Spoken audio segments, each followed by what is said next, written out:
노트 같은 경우에는 제가 예전부터 아이디에이션을 하기 위한 아이디어 생각하고 구체성을 뽑아내고 뭐 일종의 발상법이죠. 이런 것들을 하기 위해서 노트를 굉장히 많이 썼어요. 필기하듯이 쓴 건 아니고 여기 보이시죠? 예, 이런 방식으로 제가 항상 노트를 사용을 했었어요. 노트를 사용하는 방법이 굉장히 유용하다라는 거를 다시 발견을 했었고, 할 일과 뭐 일정, 이건 모두 다 캘린더 속에 집어넣습니다. 구글 캘린더에는 할 일과 일정을 한 번에 관리할 수 있는 기능이 있어요. 근데 저는 애플 캘린더를 쓰거든요. 이 애플 캘린더에는 이 할 일 체크, 이렇게 네모칸에 체크하는 요 기능이 없어. 아쉽지만 구글에는 그 기능이 있습니다. 그래서 구글 캘린더를 쓸까 하다가 도 쓰고 그리고 아이패드 쓰고 아이폰 쓰고 하니까 캘린더에다가 그냥 집어넣어 버렸어요. 여기 하루 종일 업무 같은 거 이렇게 캘린더 상단에 뜨거든요. 여기에다가 이제 집어넣는 거죠. 요것도 나중에 기회가 되면 한번 설명을 구체적으로 드려보도록 할게요. 어쨌든 저는 아예 기초로 돌아갔어요. 그냥 노트 플러스 샤프, 예, 요거 하나를 예 그냥 주구장창 쓰는, 그리고 애플 캘린더 쓰는 거, 요 방식으로 거의 모든 걸 다시 하기 시작을 했습니다. 그때 좀 고민했던 건 이거예요. 우리가 업무에서 필요한 게 뭘까? 보시면은 생각을 펼친다라고 했는데, 기획할 때는 이것저것 좀 끄적끄적 거리잖아요. 브레인스토밍 같은 거 한다. 이거 브레인스토밍 하실 때 이렇게 필기하듯이 이렇게 한 줄 한 줄 한 줄 이렇게 기록하지 않잖아요. 정말로 생각을 일이 막 이렇게 해가지고 뭐 연결도 하기도 하고, 그러면 여기서 뭔가 도출되고 뭐 이런 식으로 막 글을 써놓고 되게 다양하게 쓰잖아요. 그런 방식으로 기획을 할 때는 이런 노트가 하나 필요한 거예요. 그래서 예, 일반 아이디어 노트 이런 것들이 하나 필요하다는 생각을 했었고, 그리고 이 아이디어 노트가 나오면요, 구체적으로 그럼 업무에서 실행할 계획이 나오잖아요. 그러면 이 실행을 하는 그때부터 스케줄링, 일정, 그리고 세부적인 할 일들이 나오게 되죠. 아이디어에서 이런 것들이 도출이 되는 거예요. 그럼 이거를 실행을 할 수 있잖아요. 이거 노트에 적어놔요. 이런 식으로 그 페이지를 펼치는 거죠. 근데 여러분, 이제 여기서 중요한 게 하나 있는데, 펼친다, 이 두 가지 중에 뭐가 빠를까요? 이 두 가지 중에 뭐가 빠른가? 당연히 이 펼치는 게 압도적으로 빠릅니다. 펼치고 쓴다, 이게 진짜 빨라요. 앱을 켜서 입력 창에 들어간다, 이미 20초 30초 흘러요. 정말로 이 동안에 펼치고 쓰는 거는 즉시 할 수 있어요. 1초, 2초, 3초면 할 수 있어요. 진짜예요. 그러면 10배 차이가 나는 겁니다. 그렇기 때문에 노트를 가지고 구체적인 실행 계획을 스케줄링 하는 거예요. 이런 스케줄링 같은 거, 그리고 일정 같은 경우에는 확인하고 나면 이걸 어디다가 갖다가 넣느냐, 이건 캘린더에 넣는 거죠. 애플 캘린더에 할 일 목록들을 스케줄 맞춰서 딱딱딱딱 정리를 하는 거죠. 아니면 뭐 오전에 캘린더에 넣지 않는다면 오전에 그냥 요 스케줄 일정을 체크를 해요. 오늘은 요거 하면 되겠구나, 시간이 딱 맞겠네, 그런 식으로 체크를 하는 거죠. 그리고 나서 이거를 잘 진행되는지 모니터링을 해야 되는 거죠. 요것도 일이에요. 아주 중요합니다. 이게 잘 핸들링이 되지 않으면 망해요. 이 스케줄링도 진행이 잘 안 되고, 아이디어 나왔던 게 플레이가 안 되는데 당연히 뭐 제대로 될 리가 없죠, 일이. 자, 그래서 이런 것들을 현황판, 대시보드 같은 게 사실은 필요한 거예요. 그래서 이런 대시보드 같은 것도 사실은 그냥 노트에다가 노트를 펼치는 거예요. 노트를 가지고 보는 거죠. 사실은 가장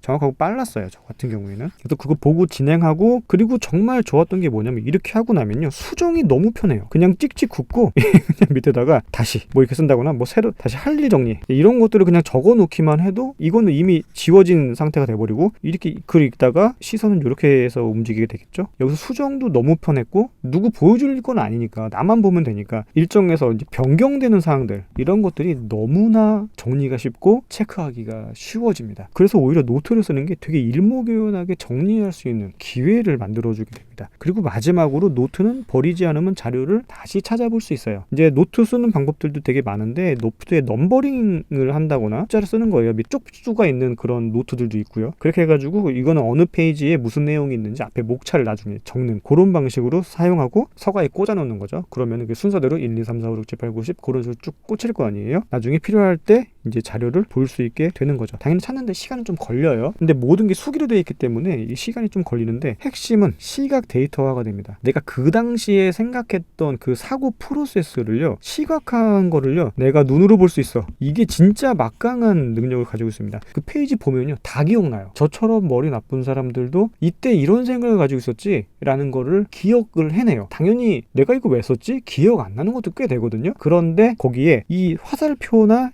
이미지, 그런 그림을 그려가지고 프로세싱을 해놨기 때문에 인과관계가 보이는 거예요. 아, 내가 이런 식으로 생각을 했었구나. 예, 그런 인과관계를 볼 수 있다 보니까 데이터화가 가능해진다 라고 얘기를 하는 겁니다. 그래서 이런 것들은 다이어리만으로는 안 돼요. 다이어리는 이 아이디에이션 할 수 있는 노트의 구조가 너무 작아요. 아시죠? 이제 앞 페이지 쪽에는 그냥 일정 넣을 수 있고, 그리고 그 다음에 몇십 페이지는 메모할 수 있는, 그리고 뭐 맨 뒤에는 예전에는 뭐 전화번호 같은 거 이런 거 넣을 수 있게 막 이렇게 구조 구조돼 쓰는데 유제는 이런 건 없어졌고, 그쵸? 일정이랑 메모 할 수 있고, 이제 요즘엔 좀 구성을 집어넣죠. 오늘의 달성할 목표들, 오늘 할 일들, 스케줄 관리하는 뭐 그런 것들을 이 안에서 구성지게 사람들이 요즘에 잘 만들어가지고 일정 관리 다이어리 같은 걸 많이 팔더라고요.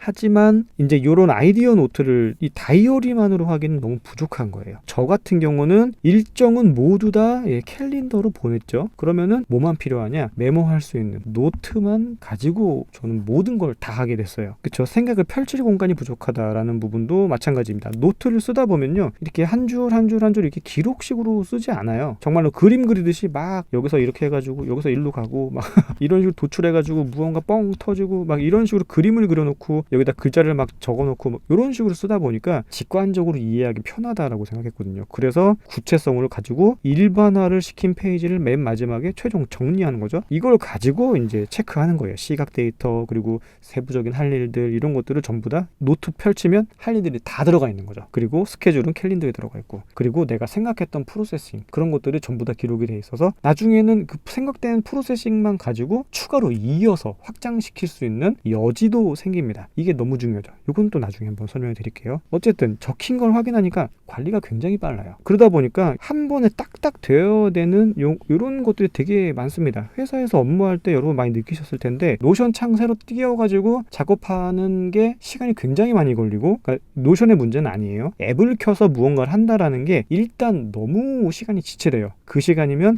노트에 기록할 수 있어요. 때문에 이런 것들은 한 번에 딱딱 할 수 있으려면 노트 펼쳐서 해볼 수 있는 거, 이런 것도 되게 중요하다고 생각이 들었죠. 자, 노트 같은 경우에는 생각을 확장할 수 있다고 생각을 해요. 저 같은 경우는 노트를 이렇게 필기하는 도구로 쓴 게 아니고요, 생각을 확장하는 방식으로 썼어요. 그래서 오늘은 뭐에 대해서 이 이야기를 좀 해보자 라는 그런 생각들이 있으면 이거에 대해서 생각을 좀 깊게 해가지고 여기서 뭔가 새로운 아이디어가 도출되면 이거를 이제 업무에 적용하잖아요. 이런 식이에요. 그냥 생각을 확장을 하기 위해서 이거는 이런 식으로 되니까 논리 구조로 그냥 여기다가 막 낙서를 통해서 이제 해결을 하는 거죠. 그래서 필기하는 방식이랑은 좀 달라요. 필기하는 방식은 사실 요약이잖아요. 근데 요약이 아니고 서술을 해서 글처럼 쓰는 방식을 오히려 더 선호를 합니다. 이 두 가지를 저는 다 써요. 아무튼 노트는 막 쓰는 게 중요하고 생각을 확장할 수 있는 방법들을 사용하는 거죠. 필기는 외부의 것들을요, 필기를 통해서 정리 요약을 해서 공부를 하기 위한 거죠. 그런데 이렇게 생각을 확장하는 도구로서 노트를 쓰면은 내용이 내면에서 나와요. 그리고 이거를 탐구하고, 그리고 생각을 확장해서 아이디어를 만들어내는 거죠. 이 아이디어를 만들게 되면 이렇게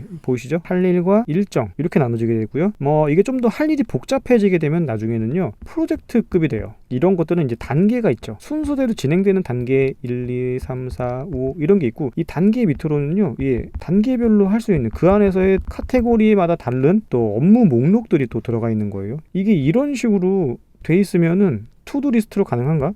불가능하죠. 이런 것들은 불가능해요. 이렇게 구조를 짜놓고 나면 이걸로 진행 상황을 체크할 수 있어요. 그리고 이 상황에서 이건 지난주까지 했으니까 지우고, 오늘은 여기만 하면 되겠네, 이번 주는 이것만 하면 되겠네, 그럼 할 일 목록을 작성하고 일정에다가 집어넣어버려. 구성을 이제 이해할 수 있고 한눈에 볼 수 있게 되겠죠. 이런 것들은 그냥 투두리스트로는 안 돼요. 그러다 보니까 이런 식으로 좀 구조를 짜가지고 더 정교하게 할 일을 운용을 해야 되는 거죠. 그래서 저는 이 사용성에 대해서 봤을 때 결국에는 노트, 결국에는 캘린더, 이걸 제 삶에 정착을 시키게 됐어요. 이거 몇 년 됐죠, 이걸 한 지가. 기획을 하고 이 기획된 내용을 보고 보면서 진행을 하는 거예요. 그럼 이거 나중에 노트를 그냥 보관만 하면 자료가 조난이 되겠죠. 그냥 저장이 되는 거예요. 그리고 이거를 실제로 실행할 계획을 다 구체적으로 캘린더에 입력을 하는 방식입니다. 그러니까 이런 프로세스들이 이제 내 몸에 체득되는 게 우선이에요. 사실은 툴보다 이게 중요하죠. 툴보다 이게 훨씬 중요해요. 사람마다 이렇게 자기가 일을 처리하는 방식, 그리고 효율적으로 효과적으로 일을 정리하고 실행하는 방식들은 다 있으실 거예요. 없는 사람들은 이걸 연구해서 자기만의 것으로 체득을 해야 되는 거고요. 그렇기 때문에 시행착오가 좀 많이 필요하게 되죠.